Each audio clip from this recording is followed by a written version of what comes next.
I used to be that student, always playing catch up, never ahead of the game.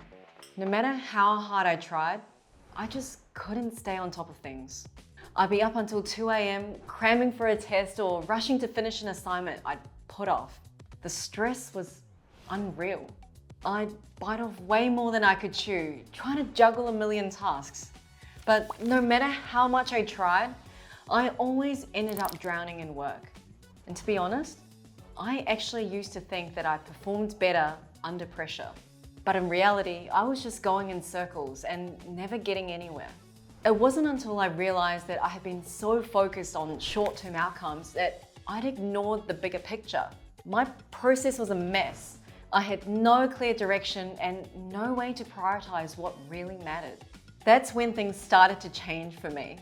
For the first time, I had started to see where I was going and the processes I needed to focus on to achieve my goals.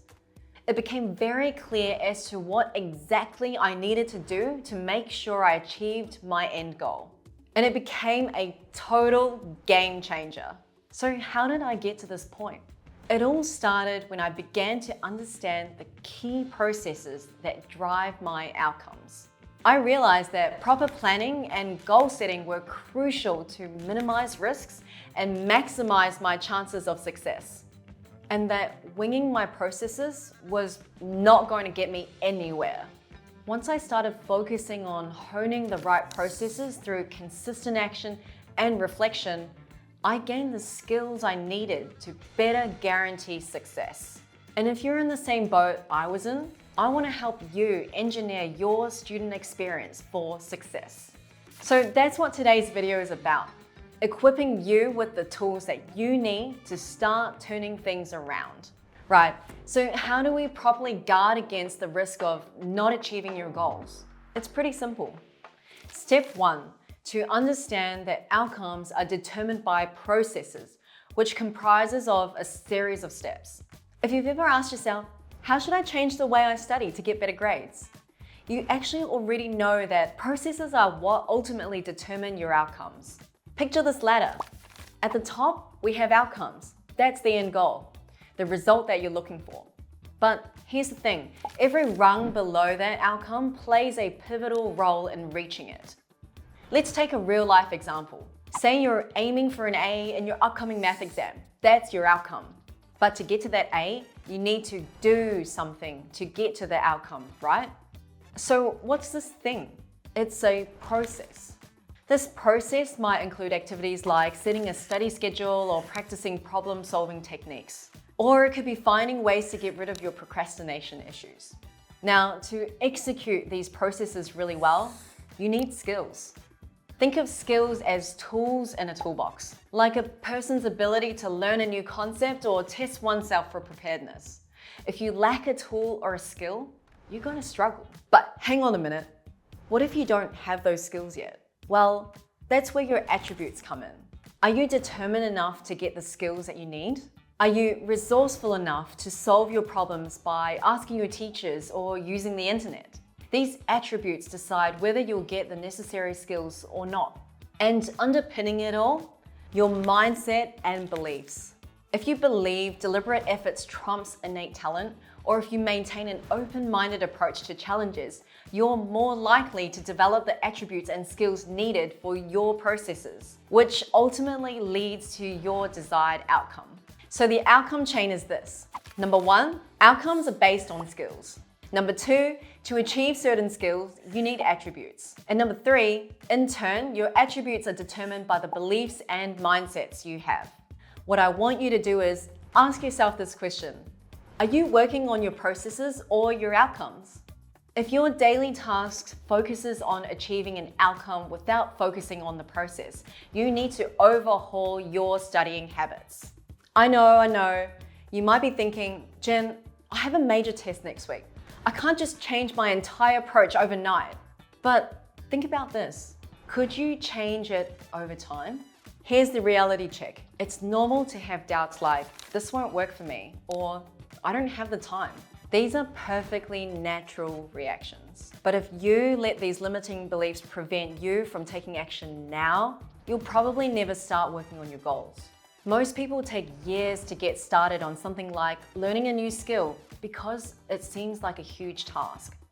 When in reality, you could start right now with just 5 to 10 minutes a day, which will put you ahead of 99% of people. This is because of the power of marginal gains, which can be seen here.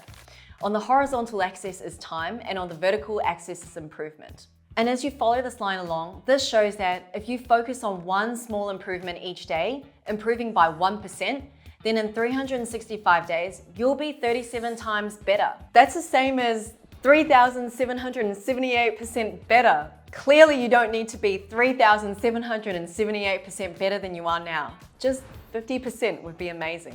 That is why it's so important to focus on starting early and committing to something each day.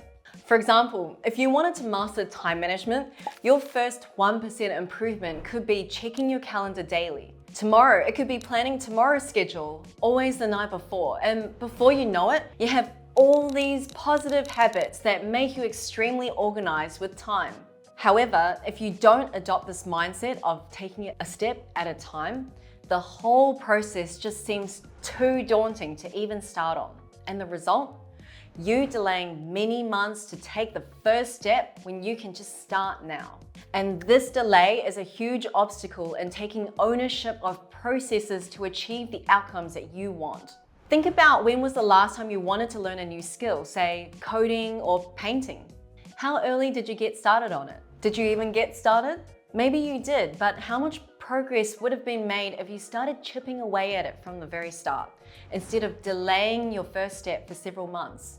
I want you to know this, that a delay in starting to learn new skills because of limiting beliefs is just another example of not being able to control your processes.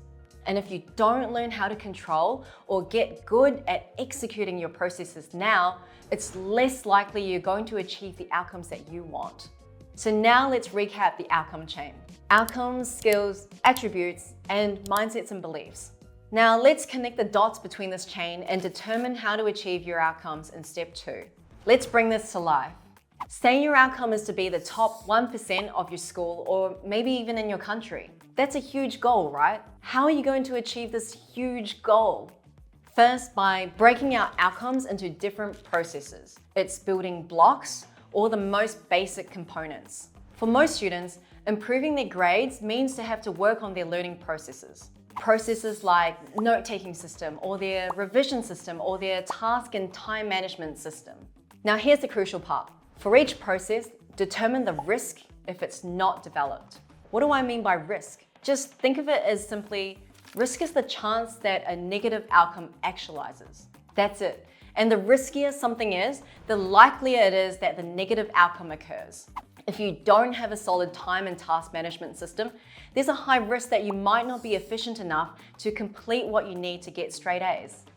And if you don't have an effective revision system, there's a high risk that you might spend too much time revising in a way that burns you out, such that you can't cover the whole syllabus. And here's where strategy kicks in. You've got to prioritize certain processes over others, not just based on feelings, but based on the real consequences of neglecting them.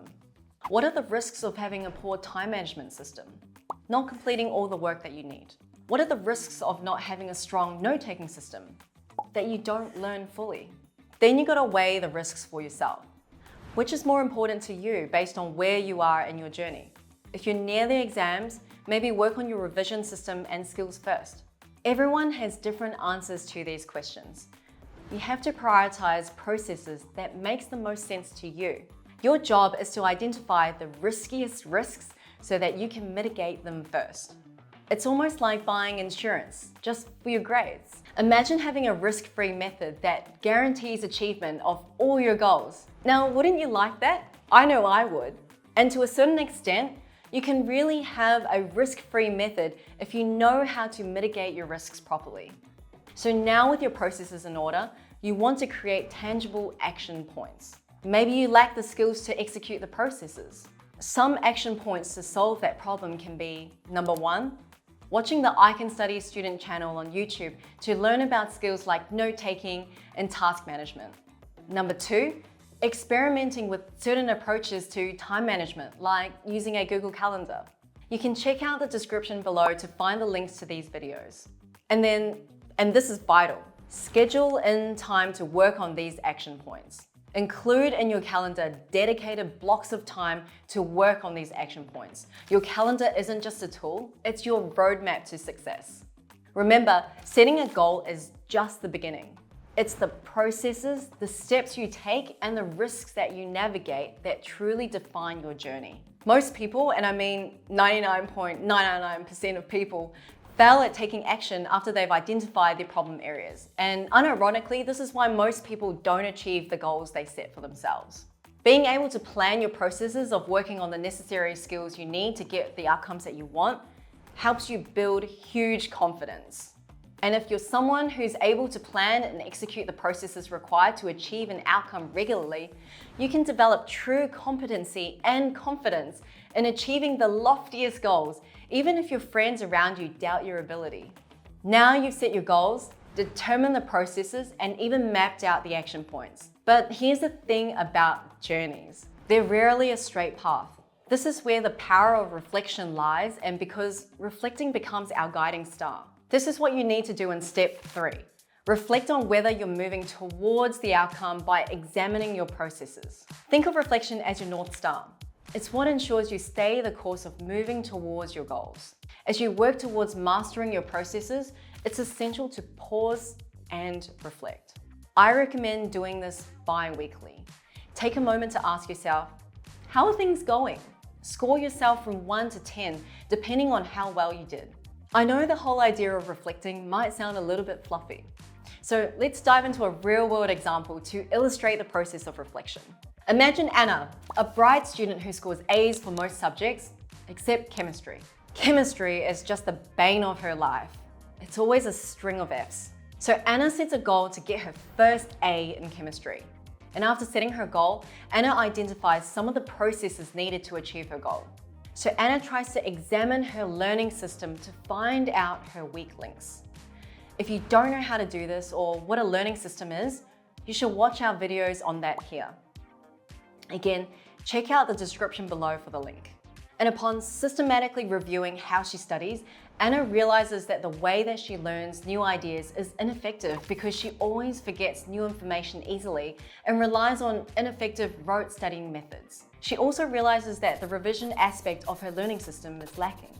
Armed with these insights, Anna decides to improve the processes of 1, how she learns chemistry conceptually, and 2, how she prioritizes time for attempting practice questions. Great action points. Midweek, Anna sits down for her reflection session. She asks herself, how are things going? Anna realizes while she's been consistently working on how to learn chemistry, by understanding new ideas conceptually rather than through rote methods, she reverts back to old rote learning habits when things get difficult. Rating how well she stuck to her action points, Anna gives herself a 7 out of 10. Why? Well, Anna's doing well with improving her learning capabilities and allocating more time to revision, but she's hiding away from difficulties and challenges. Anna's reflection shows one fundamental truth which prevents her from giving herself a 10 out of 10. Her perfectionist attitude is hindering her from sticking to the planned processes. Anna's perfectionist attitude, the way that she views herself, is someone who cannot and should not make mistakes. So while Anna openly learns new skills, she isn't doing too great in implementing them. Each time she tries to implement a new studying skill, she inevitably faces a new challenge or minor setback at the start. This setback triggers her need to be perfect, causing her to abandon her new process and revert back to her old studying habits. And once Anna realizes this, she decides to implement a 2 more days rule. Each time she feels like giving up or going back to her old studying methods, she would just journal this feeling down and schedule 2 more days in her schedule to stick to her new skills. And over time, Anna always pushes herself to go that few extra steps and is able to overcome the initial difficulties of learning and using a new skill. So again, in your own reflections, I want you to ask yourself these questions. What went right in my processes? What went wrong in my processes? Did I manage to stick with the processes that I planned for myself? If I didn't, what were the reasons? What can I do to prevent these obstacles from hindering me again in the future? Remember, the journey to achieving your goals is a dynamic one. And by consistently reflecting, you're not only able to track your progress, but also fuel your drive to keep pushing yourself forward when you see minor improvements. All right, are you with me so far? So to recap, here are the 3 takeaways to get started. Number 1, identify your most important goals and break them down into smaller, manageable steps. Don't let the big tasks overwhelm you. And number 2, analyze potential risks and obstacles that could derail your plans. Develop contingency plans to mitigate those risks. And number 3, schedule your steps and tasks using a planner or a calendar, and include time for both work and self-care. Stick to your schedule as much as possible, but also remember flexibility is key. Reflect regularly on what's working and what needs adjustment. It takes diligence and commitment, but strategic planning gives you that clarity and confidence to steer your way to success. And that's all it takes. I hope you found this video helpful. If you did, and you want to learn more about how you can improve your study mindset and processes, make sure you like and subscribe and stay tuned for our next video. See you then.